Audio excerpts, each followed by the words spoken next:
2001లో నేను ఒక్క మనిషిని, 2001లో ఒకటే ఒక మనిషిని నేను. ముందు మార్గం కానరాదు, కారు చీకటి, కరెంటు లేదు, ఒక లాంతర్ పట్టుకొని ప్రయాణం. ధైర్యం చేసి గుండె దిట్ట తీసుకొని ధర్మం ఉంటే న్యాయం ఉంటే విజయం సాధిస్తామని ఆత్మవిశ్వాసంతో నేను ముందడుగేసిన. ఏవిడి బక్కగున్నాడు పలసగున్నాడు నాల్చి పారేస్తే పోతారు అనుకున్నారు, ఖతం చేసి పడితే మీతో ఏమైంది అనుకున్నారు. తెలంగాణ ప్రజలు ఏకమైతారా కానీయం, ఎన్నో రకాల మాయా మచ్చింద్రాలు చేస్తాం.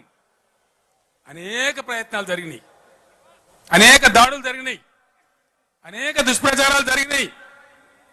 కానీ 13 సంవత్సరాల ప్రస్థానంలో క్రమంగా కారుమబ్బులు తరిగిపోతూ యావత్తు తెలంగాణ